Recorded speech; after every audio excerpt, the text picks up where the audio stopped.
Pythagoreanism. How old is it? How old is it really? How far does it go? Excuse me, I've got to go. Did Archimedes get his ideas from the lost Supercivilization? And we're going to prove it. By God, we are. Now, this is just unbelievable. It's beyond unbelievable. I can't believe it. It seems to be true. Tell me what you think. Now, we have Sicily as the center of knowledge in ancient times. You have to ask why. It's the center of the Mediterranean.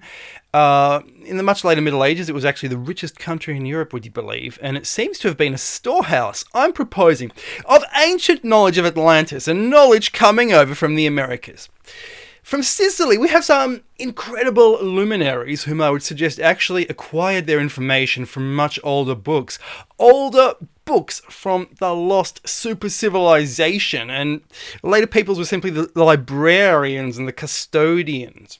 Now, the ancient Greeks, like many of the Roman elite, descended direct from the ancient giants and had fearsome IQ levels.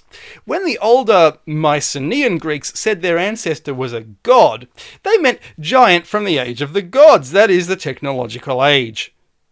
Now, Archimedes was possibly, in fact, easily the greatest of the ancient mathematicians, and even from, he wasn't even from Greece, but sort of the outlying edges, the west, that is Sicily, perhaps drawing from older trade traditions of the West, older ancient knowledge which once emerged from Atlantis.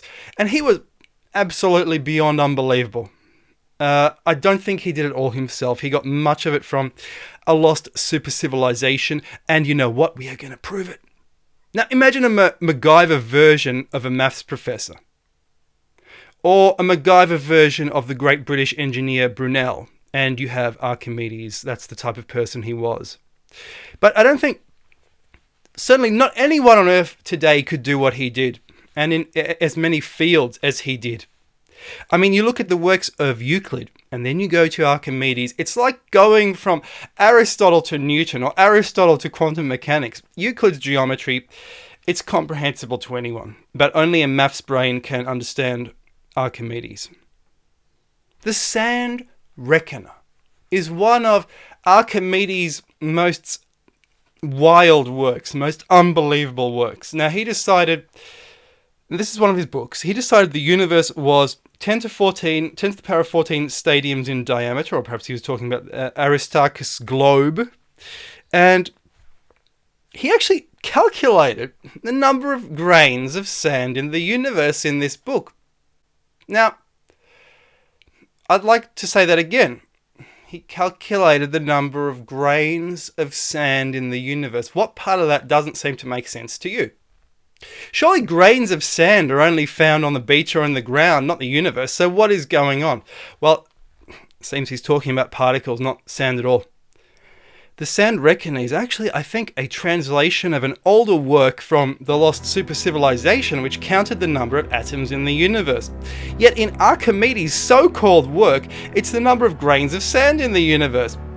So what's going on? It's a mistranslation of an older work counting atoms. Or even more fundamental particles, as we shall see, which is beyond belief. See, Archimedes was just some kind of mathematical librarian reading all these works which had been mistranslated long before him, the kind of works the builders of the Great Pyramid might have accessed. They must have had unbelievable works. Don't believe me? Well, if you've been following these videos of mine, you know that I like to prove everything in the end. So here it is. Quoting Wikipedia, we can see what Archimedes' grains of sand really are. This is from Wikipedia. Go to the Sand Reckoner article, and this is what it says. Coincidental equality between Archimedes' number and Eddington's number.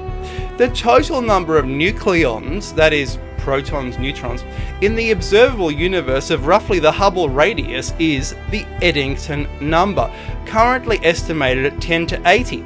Archimedes' 10 to 63 grains of sand contain roughly 10 to 80 nucleons, making the two numbers relatively equal.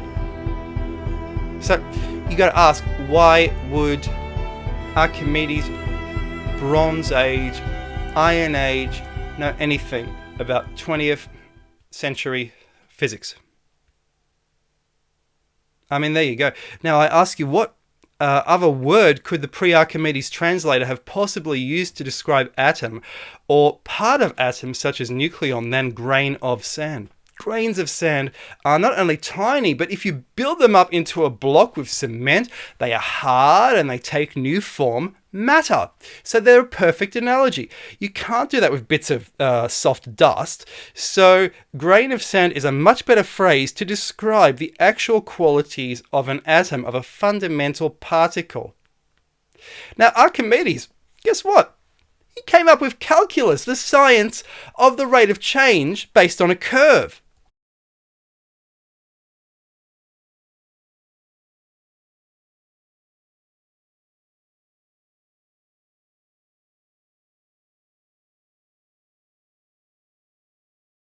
And he was the only ancient person to come up with calculus. Did he get this from the same place he got the sun weapons ideas, which he also came up with? Now, the Romans were on the offensive. Archimedes had astonished his relative, King Hieron, when he told him that he could move anything, even another earth, with an elaborate enough contrivance. The king put him to work building weapons of war. To defend Syracuse, Archimedes built many machines. He was still building them when the Romans finally took the city, absorbed in thought, and he was killed by a soldier against the orders of the Roman general Marcellus, who held Archimedes in the highest esteem, as Archimedes had forced at least one Roman panicked retreat. Plutarch tells of the siege of Syracuse by a Roman republic intent on the conquest of Sicily. He speaks of huge boulders and of thousands of darts tossed onto Roman ships and soldiers with ease and accuracy and in staggering quantity by machines. Archimedes constructed great weapons to defend the city, all relying on complex systems of pulleys and levers which could be operated with accuracy. Now, Plutarch lived long after Archimedes, and he talks about a huge device which resembled a musical instrument, which picked up the enormous Roman ships, shook them until the mariners fell out, and then flung them against the rocks, smashing them to pieces. So imagine the size of the thing, and imagine how rapid and easy in operation it must have been to seize hold of a ship. How do they get the timber for this, to build this device? There should have been a movie about this by now, but an old Archimedes probably isn't very sexy, so they will have to make him a millennial like Spider-Man. And I think age 25 is now also retirement age for the captain of the Starship Enterprise also. Now, we only hear about the Archimedes sun weapon from a medieval source copied from a destroyed ancient source, not from Plutarch, and with some weird hexagonal mirror which set fire to the Roman fleet. Now, I put it to you that such a weapon could have been used to quickly harden geopolymer, enormous blocks, setting them into stone rapidly. Is this weapon highly ancient, tens of thousands of years old? How did Archimedes build so much so quickly? Either he had an IQ of 600 with enormous organizational capacity, or Syracuse must have had a huge library based on the writings of ancient giants. It could have been used to build the pyramids, and someone must have seen a diagram of all his inventions in a library somewhere.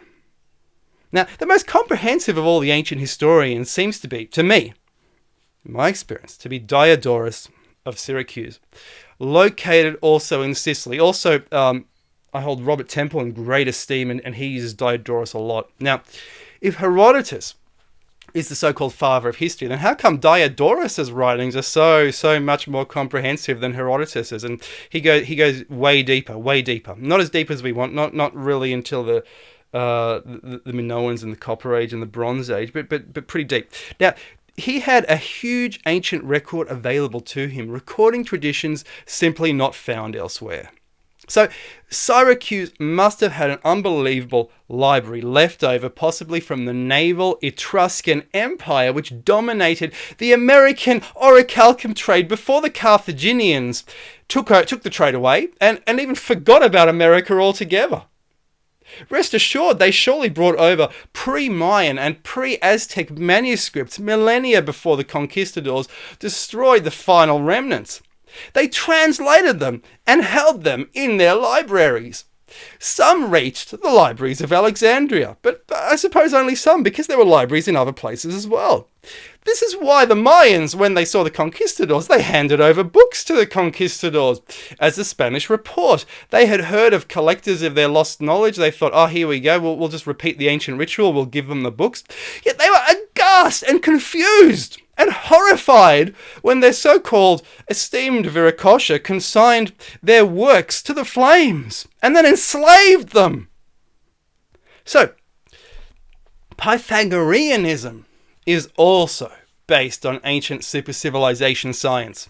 See, you may have watched my earlier video called The Strangest Building in England, which is essentially a monument to Pythagoreanism. It is full of golden ratios and so forth and all sorts of intricate details. In the 1600s, men like Johannes Kepler, responsible for realizing that the planets are curved and many other works, adopted Pythagorean works for their own ends. Kepler's entire music of the spheres theory applied to the solar system, but it is actually just Pythagoreanism. He said each planet had its own harmonic vibration. Now, what does that mean? Well, he seems to be talking about quantum mechanics. But how? How could it be? Let me explain. Everything is vibration. Nothing is still. This vibration in quantum mechanics is known as the wave function.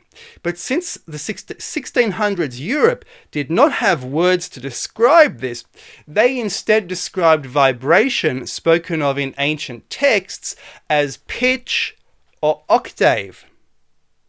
Kepler's music of the spheres is really what is happening, I think, inside an atom and not the solar system. Way more than it is and with each electron having a different wave function or vibration not applied to planets, it should be applied to electrons. So Kepler is misinterpreting something more ancient. Now, the only 1600s way of expressing this is as the vibrations of a string subdivided into different octaves, hence music of the spheres, and the idea that these planets are creating music. I mean, unbelievable. So this all comes from ancient civilizations run by giants with the huge skulls we have been recently discovering. You see, this I think is where Kepler and Archimedes possibly got their information, their ancient atomic literal information. In fact, where does atomic theory come from in the first place? Atomic theory can only exist, the idea that you can keep dividing and dividing until you get something indivisible. Unless you are already doing that. Unless you already have something like a microscope with different magnifications so you can do that. Because otherwise, how would you know? You would never know about smaller and smaller particles to begin with. Atomic theory would not have been invented by Atomus or whoever it was in ancient times without microscopes. Leeuwenhoek, founder of the modern microscope, was shocked to discover little microscopic beasts under his glass bead microscopes. So, Pythagoreanism, it really was the E equals MC squared of the 16th century. There wasn't much in terms of physics around. So if you wanted to understand the universe, you studied Pythagoreanism. It's pre-Newton. Or you tried to even talk to the angels like John Dee did. It seems John Dee was trying to he was actually a very clever man, even though he tried to talk to the angels. He was trying to access a primitive form of the internet because, you see, his angels were information channeled directly out of, dissolved in essence out of the universe. He was an alchemist as well, so he wanted to do this spiritually. He channeled them directly out of the universe, and the sigils he used were simply equivalent to lines of code. He was using code to draw them out. So was he a man before his time? I think he was. You see, even Shakespeare might have been a Pythagorean, according to recent speculation. I attended a talk once, a professor who has found that Shakespeare's plays are interlaced with Pythagorean codes, which only other Pythagoreans would be able to recognize. Shakespeare was part of a secret society, so secret that they might have, I think, invented the Masons and other names and other societies as a plot to distract attention away from their own identity. People would talk about the Masons for centuries, a highly visible organization, designed to be highly visible, designed to be in the limelight. Highly visible Masonic halls right next to train stations. They were the biggest parts of every town as a distraction away from what's really going on. Why does this supposedly secret organization, which advertises itself as such and gets blamed for everything, emblazon its name and insignia prominently all over the place? It doesn't make any sense. In fact, if you look at their aprons and insignia and other details collected from every ancient civilization, it seems they are trying not to be secretive, for they do everything for the limelight. Even the weird initiation is theatre-like. It's like rehearsing for a Shakespeare play. The whole organisation, it's built as a sort of theatre for their members. Even a prominent building for them to go to, which essentially looks like a movie theatre, which looks like an old style theatre for a performance. It's about the same size with a huge hall. You see, even a weekly book club is far more secretive in its organisation and appearance and meeting location than the regular Masons could ever be. So, I mean, what's going on? You see, I think things that don't often make sense until you ignore what you are looking at. This is what I like to do. Ignore what you are looking at and instead look at the surrounding details and place that in the context of the surrounding details and look for motivations. So, Pythagoreanism itself, in the ancient world, as an entity, makes so little sense until you realize, I think, that it's a leftover from the super science of the ancients. What did Pythagoreans believe? Well, we don't really know, but we do know they thought everything is number. Everything is number? In other words, everything is code. I think Pythagoreanism is actually information theory, the secret physics that physicists who are supposedly so enlightened haven't even worked out exists yet, and which underlies everything and which maintains things as they are, because they are coded to be. Thus, it is a lost science which dates to the supercivilization of the alien-looking giants, and I think they had already worked out so much of what we are rediscovering today. And I think this is possibly what Pythagoreanism is trying to be about. It is a shadow of something much more grand. Now, Pythagoreanism is about music and harmony and division and dividing a string into mathematical ratios to essentially create a new harmony. But what's that got to do with the universe? Why were they into this? Well, nothing, I suppose, until one perhaps realizes that the first books the Pythagoreans were drawing upon, I think, were simply mistranslated and misconstrued. They referred to particle vibration and not to musical vibration. But music vibration was all the ancients had to work with. So Enlightenment people had no clue what the texts were ranting about, so they assumed these ancient words referred to music. What else did Kepler make? Why else did Kepler make music one of the fundamental operations of the universe? This information was retained in ancient Egypt also. The Bible records that the first thing in existence was quote-unquote the word or quote-unquote the sound, whatever that means. Well, it means vibration, doesn't it?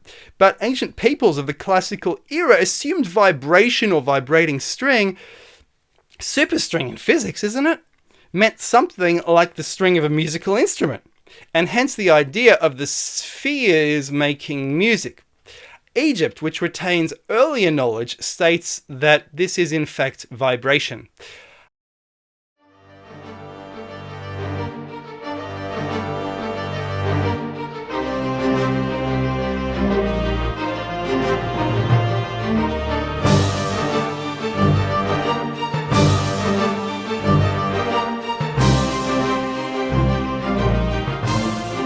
Vibration or sound came first. In the Bible, it's the Word of God. First there was the Word of God. But for ancient Egypt, it was the sound. There was the sound. And this sound brought the universe into existence. And isn't that what CERN is discovering? So people after the catastrophe looking at diagrams in imperishable metal on walls of caves deep down in the ground as a memento left over from the ancient giants, tried to write down what was being described. They tried to preserve these texts. These texts became information such as the book of Genesis, passed increasingly to generations who understood less and less. Genesis was then condensed and corrupted, but retained some knowledge of all the world as once being one language and human cloning and chromosomes. I think as Adam's so-called ribs, if you recall that video, I think the ribs look like the chromosomes.